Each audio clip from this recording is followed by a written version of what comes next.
Great, thank you very much. Thanks everybody for tuning in, and I hope I'm going to be able to provide you with some information that's going to be useful for you this morning. Okay, so I thought I'd start by just introducing myself. I'm Nick Waite, I'm the principal, and as Bio said, I'm the principal of Bellerbys Cambridge, which is our specialist college in science and engineering. I joined here in January, so I'm just coming to the end of my first year. And of course I've very much enjoyed it. My background is in boarding schools, so I was a housemaster at an all-boys boarding school in Kent, and then became the deputy head at an all-girls boarding school in the southeast in Surrey, also south of London, and then I was very fortunate enough to be offered this role here as principal, and of course I grabbed that opportunity. And I thought I'd start by saying why I came here. I thought that might be helpful for you. I'm a physicist, I'm a physics teacher, so obviously my attraction to Cambridge stems from being a scientist and wanting to lead a college which is very heavily focused in that area. I also, when I came and visited the college, I really enjoyed meeting everyone here. I've got some quite marvellous staff, and the students are delightful. And we all have this common interest in science and engineering, which promotes a very enriching and lively atmosphere here within the college. I was also drawn to Cambridge because, of course, of its history in terms of its science development and the university here and all of that research and development that went on, and also because Cambridge is a rapidly growing city. And it's a city which is also renowned for its businesses in science. So it's the perfect spot for our specialist college. Anyway, I hope you can see my PowerPoint presentation here that I'm going to be running through with some slides. So I hope you find it interesting. Here we go. Okay, so I'm going to hopefully get it to work. There we go. So I thought I'd start off by saying what is science and engineering and why do I think it's so important. So really just focusing on the subject area, and then I'll go on to look at what the college is like itself, since I've already talked to you about how I was impressed when I first came, not just with how it looked but also how it felt. So I'll try and give you a bit of an idea of what it's like to be a student here, and why I think we're such a warm and friendly college. Okay, so first, STEM, so science, technology, engineering and maths. Well, why is it important? Clearly, it's going to have a huge impact. Not only now, it has a huge impact anyway, but also in the future. There are big questions that this world has got to try to solve, try to answer. It's only human nature, isn't it, to try and seek out and understand the world around us all the more. But also there are big problems with global warming, for instance, that's been in the news recently, but also just things such as resources of water and food, how we're going to fill this growing population, cancer, of course. Those items are, I believe, only going to be solved by scientists. So we can solve the big problems, and as I tell all of the students here right at the beginning when they first join, and that is that they're going to be very valuable people to our world. They've got a rich and exciting career ahead of them because they're going to be very much in demand. The world is becoming increasingly technological, and we need people who understand that world, keep up to pace, keep up with the pace of change, keep up to date on all of the new changes, and scientists are going to be able to do that. So they're going to have an exciting future ahead. What makes a good scientist? So what sort of student is going to succeed and do well? Well, I've listed some attributes there. You might argue that they're similar attributes to all students, what all students would need to be able to succeed. But there are some in particular there, and I've put curiosity and imagination right at the top because I think they are probably the two most important. Science isn't just about learning facts and hearing what the teacher is telling you. I really encourage the students here to be questioning of everything around them and try to explain it all. So that, I think, is reflected in the lessons. whereby we have quite small classes. You'd expect that. We have about 10 or 12 students in a class, and they can ask lots of questions. They're encouraged to participate in those lessons. So it isn't just a case of sitting there and listening, it's very much being part of that learning. And also, what I discover is that we have got within the college huge number of resources and labs, and I'll show you some pictures in a minute. We have 6 very up-to-date modern laboratories, and students coming here sometimes don't have much experience of practical work. Now, science to me is a very practical subject, and therefore I ask the teachers here to have a practical in every lesson, and so therefore you not only learn the theory, but you also see it in practice, in those experiments, and more of why I think that's so important in a moment. So that determination, resourcefulness, I think comes through when I talk to you about why I think science is such an important subject to study. I talk about the merits of the scientific method.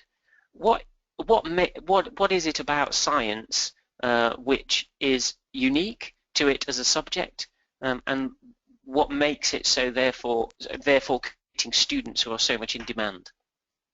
Well, clearly we've got knowledge and understanding of theories, but also it's about the whole approach that scientists develop.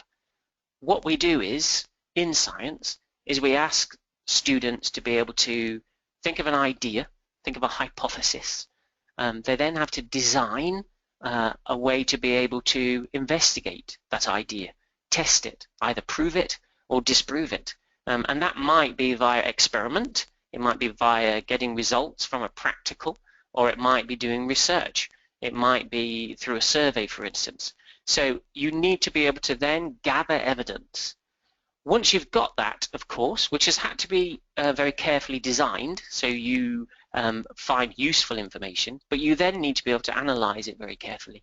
So you analyze it very critically, and then you're able to be able to write a report that can clearly state and clearly articulate how you think your theory or your idea has been proved or disproved, as I say. And you need to be able to communicate that very concisely and very precisely.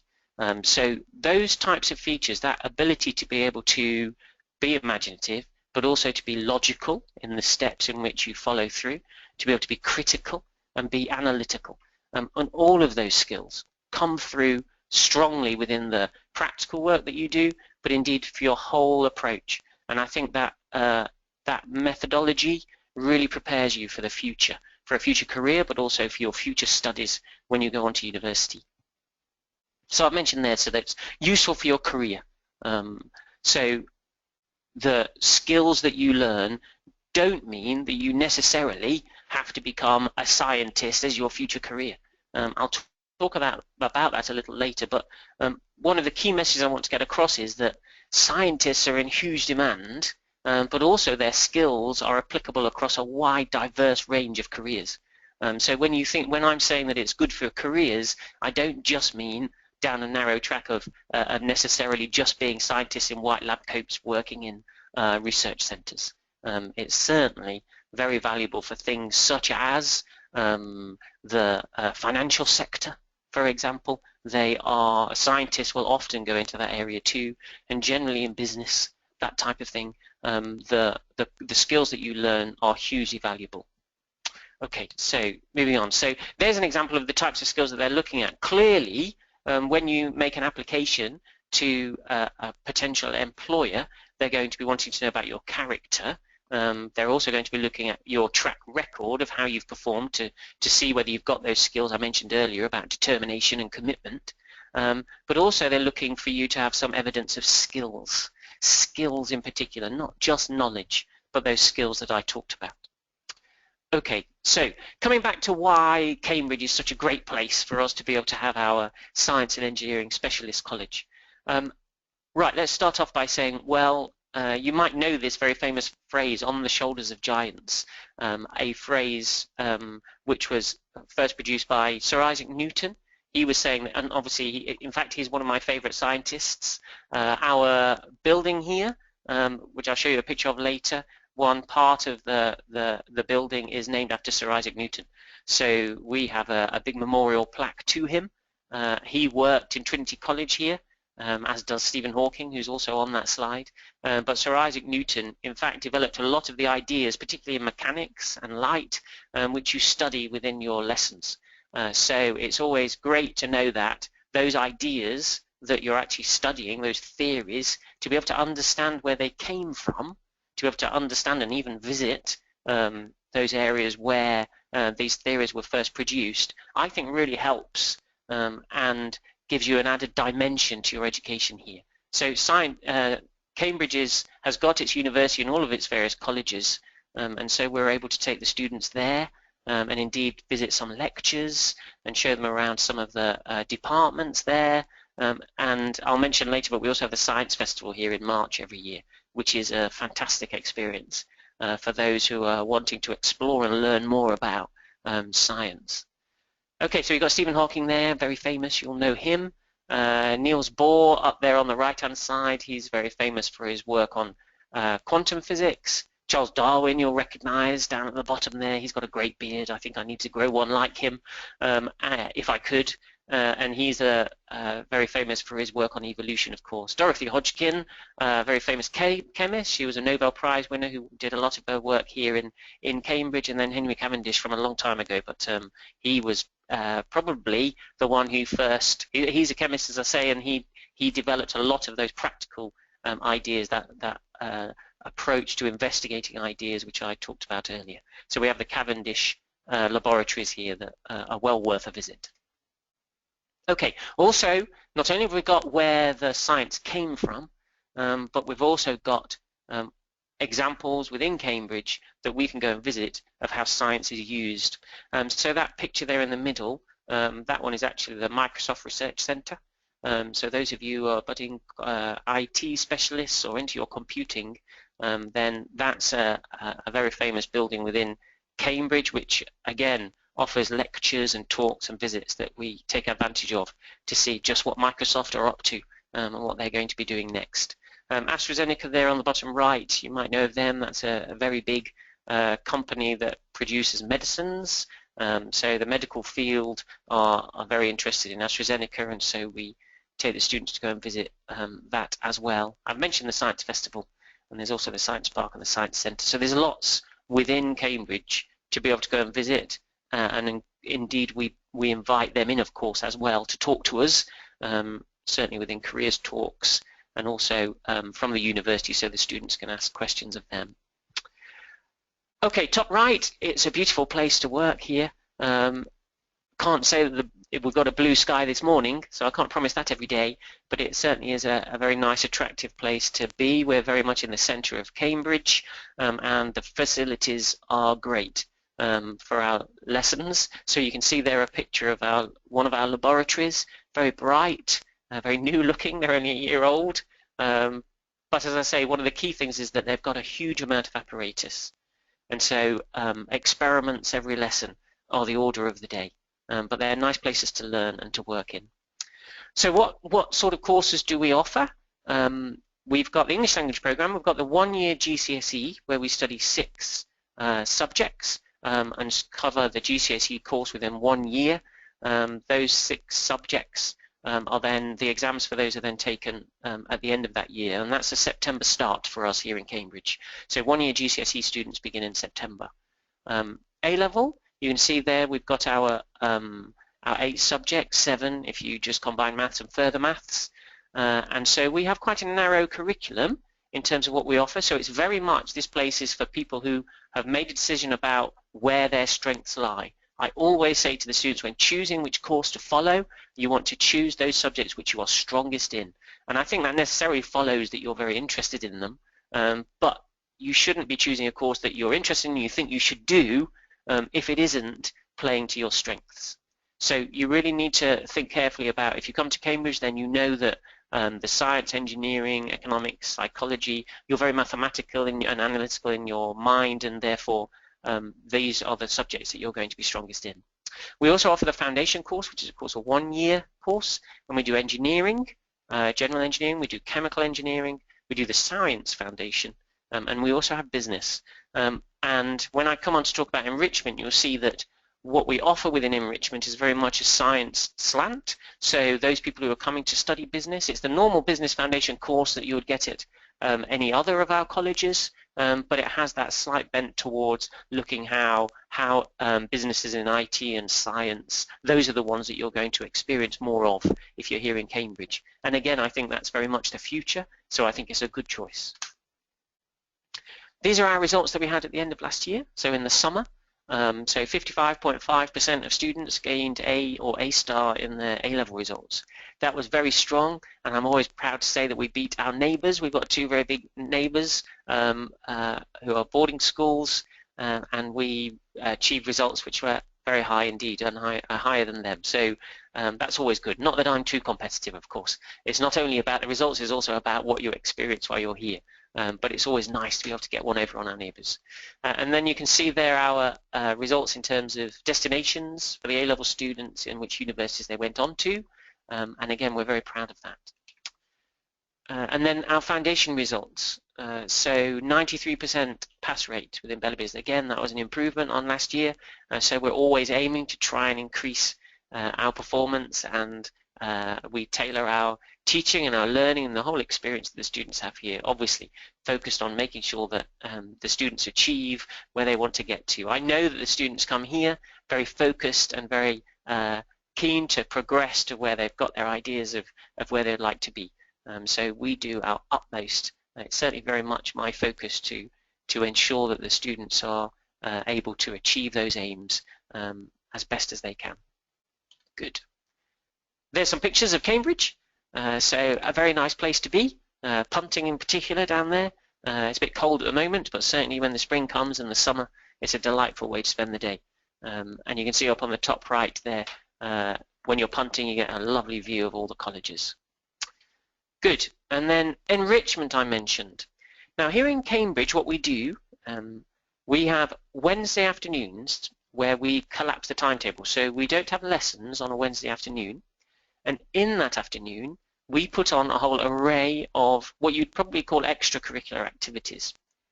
I mentioned to you that we have we're focused on science and engineering, therefore our enrichment, because we're one college focusing all our extracurricular in that one area, it means that the quality that we can deliver is much higher than perhaps a school that is spreading out across, thinning itself out across different subjects, a wider curriculum. So I should have mentioned we have about 250 students, so it's very small and friendly here, and so we are a small college that everybody knows everybody else, and within the enrichment we put on a huge array of options that the students can then choose from in terms of what they're interested in, whether that be some extra support for their subjects because they're finding perhaps they had a homework that was quite tricky, or they're covering a topic that they're not quite sure about, so they can go and see teachers for support at that point, or they can go along and look at some application of what they're learning within their classroom. It might be that they're doing, they want to do an experiment that they wouldn't normally have time to do within their lessons, so we put on those, so they might want to build their practical skills that little bit more. We have visiting speakers. As I say, we also have trips out. And indeed, not only on Wednesday afternoons, we also have trips other evenings, and actually at half term, so that was in October, we took 40 students to CERN, which is in Geneva. I don't know if you know that. That's where the particle accelerator is, the Large Hadron Collider, and all that amazing work that they're doing for instance, to have discovered the Higgs boson. So those of you who know a little bit about that, that might be a sort of trip that you'd be interested in. And we're also taking students to Iceland at Easter. So we try and put on trips abroad in the holidays, and obviously during the term time, we take trips more locally to Cambridge. Okay, right.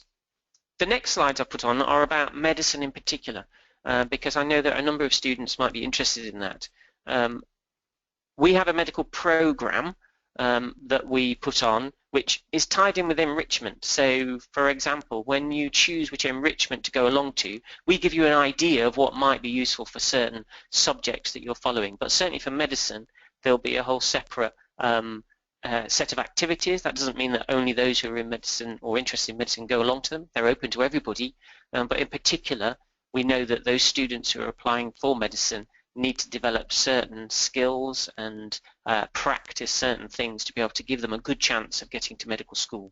It's a very competitive course. You can see there I've got some statistics up about the competition for places, which is very stiff. So we do need to make sure we prepare them carefully. I'm going to skip through this because I'm conscious of time. We can come back to it if people have specific questions. But I know that, for instance, medicine and Oxbridge and other top universities, we need to prepare students for interviews. We also need to, of course, prepare students to write very interesting personal statements, so work experience and advice on what else they can add to talk about themselves, to really make them stand out and come up from the page to be able to grab the attention of those admission tutors that are deciding whether to offer places. So enrichment very much is part of that.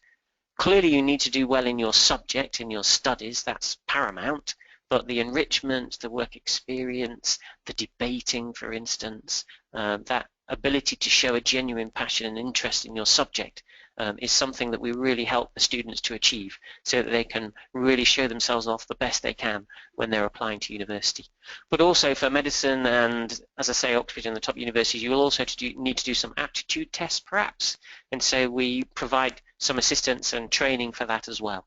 So there's lots going on in the college. It's a busy place. So I've touched upon that, so I'll run through that. I'll run past that and come back to it if needs be. Talked about Oxbridge. There's some examples of enrichment, so some more specific cases. So, for instance, those in IT, we've got their Sonic Pi. I don't know if you've heard of Pi, or Raspberry Pi is the more common phrase, or the more common type of programmable software that they use, and that's something that was developed in Cambridge and encourages students to write code, computer code, and it's absolutely fascinating. So that's something that's not just for those people who are studying computing. Again, those scientists amongst you who might be interested in computing and learning a bit of code, and that's something you could do in enrichment, and we have a course for that that runs over 5 weeks here at Cambridge.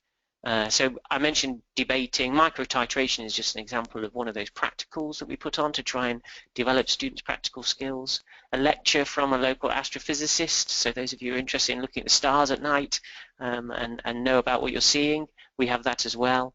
A bit of geology, and you can see they're microbots. Now that's interesting because we have a 3D printer here, and so what we do, we have a bit of a course where we have these small robots that you can program, and with the 3D printer you can then design the outside of that, so some super duper fast car type model that you can put on top of that. So I hope very much that you feel that there's something there that you might be interested in and go along to on a Wednesday afternoon, and that's just a little snippet of the types of things we do. And that program is growing over time, and more things are put on, and indeed we listen to the students, of course, as well. So we very much want feedback, and then we can try and put on those things that students are interested in if it's not there already. That's just a little bit more about the magazines that we write. And then I mentioned here about choosing a pre-university course. This is really for foundation students, of course. It's 1 year and it's very much focused on the type of course you want to go to at university, and all of the advice is in the prospectus, but of course I can answer questions. But that's very much something that you've chosen before you begin the foundation course.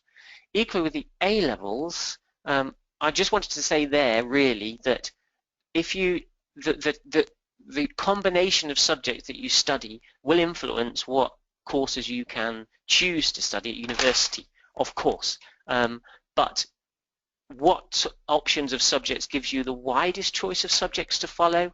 Well, it probably doesn't surprise you to hear that they're mostly science subjects. In fact, the combination of science, of maths, physics, chemistry, that gives you the widest choice of university courses to choose from when you finish your A-levels. So they're facilitating subjects. And then I thought I'd just add this in. There's a bit of research, well, quite a lot of research actually, and you can look through on the website, but it's a fact to say that the highest salaries for careers are often those for graduates who have been involved in achieving a high level of mathematics. So there's a quick table. There are plenty of those. That's from America as it happens. But you can see that what we teach here, as I mentioned at the beginning, you've got a bright future if you come to study science and engineering. So in summary, and I hope I haven't gone on too long, 25, 30 minutes I was asked, so we've got half an hour for questions. But the summary is we're in a great place for science and engineering studies. So our specialist centre, it couldn't be in a better place in the UK. So Cambridge is the place for us. We take advantage of being here and all those facilities around us and opportunities. We've got the facilities within the college, as I showed you, the laboratories, and of course our classrooms all have the interactive whiteboards, and we encourage students to participate a lot. We've got this enrichment program, not only academic but also sporting and social activities, and I believe that the progression onto university, the options and choices that you have as a result of concluding your course here are very wide and very interesting. So I very much hope that you'd like to come along and join us here at the college.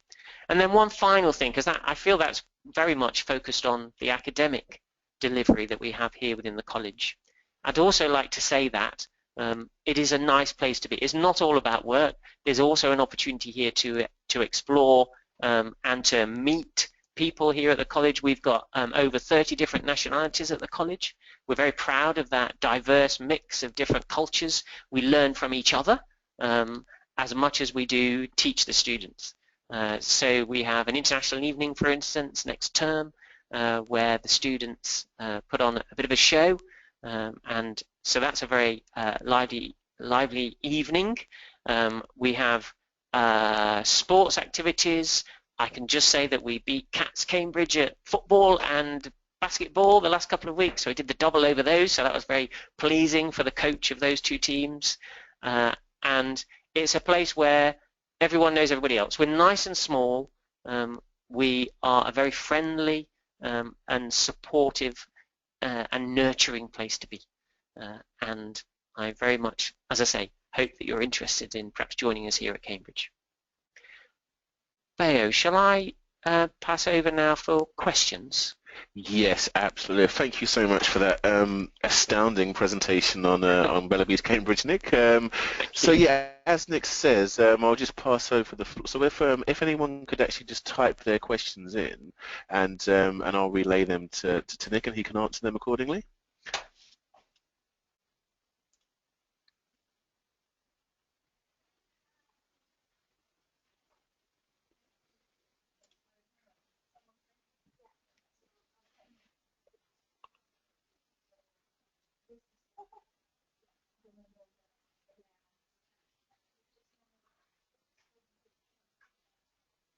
So any questions? It can be, and it doesn't even have to be anything that was covered on the presentation. Anything more in general around Cambridge, the location, the city. Any broader questions that you may have? You know, don't be shy. Please feel free to ask any that you have.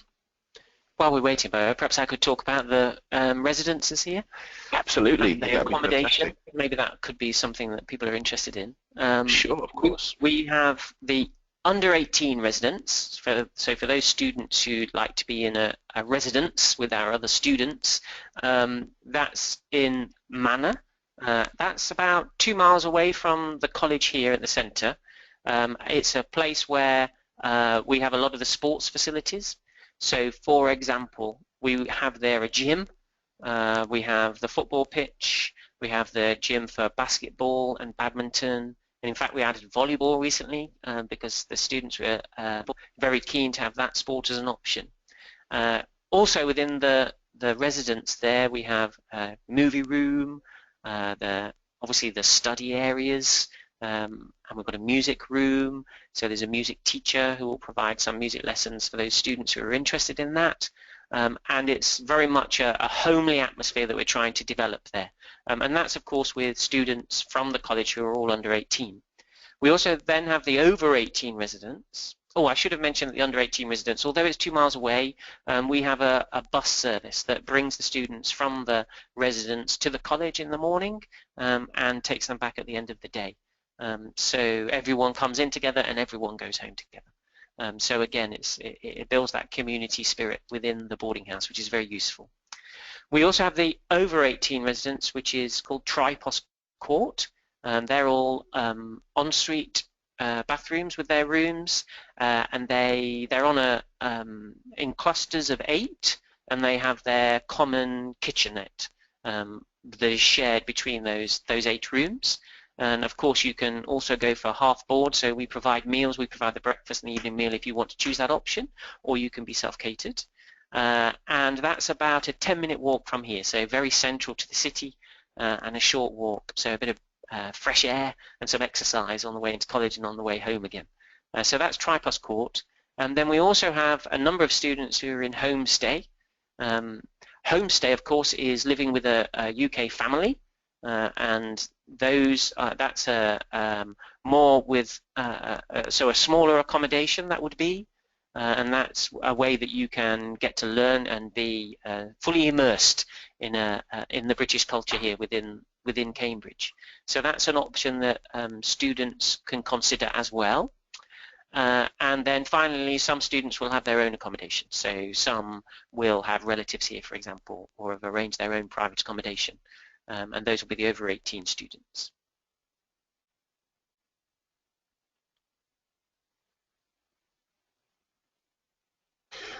Okay, so any questions at all, guys? Anna, I can see you're on the call. You were asking a lot of questions on the session last week, so I wanted to see if you had any for Cambridge at all. I suspect if Anna's been on another webinar, she's probably got lots of information. All of the information that she needs, it seems. Yeah. Okay, that's absolutely fine. Well.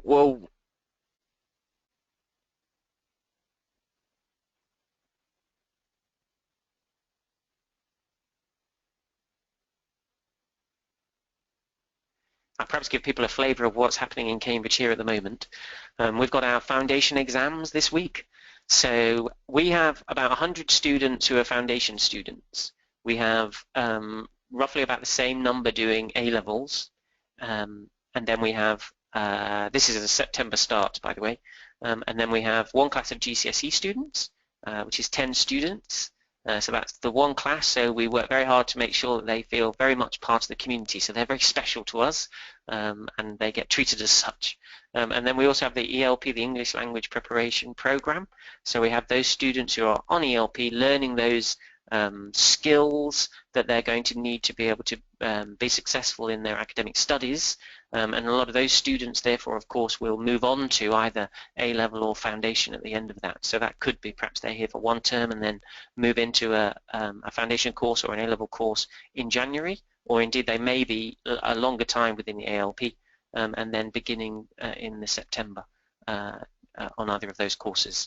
So there's different courses here running within the college.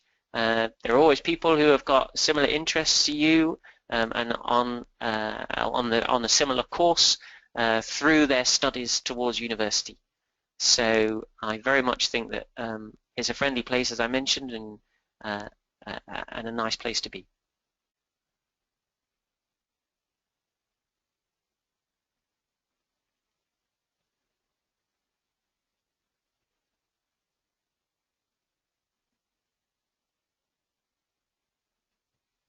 Yeah, well, if there aren't any questions, I think maybe I've delivered all the information that's needed.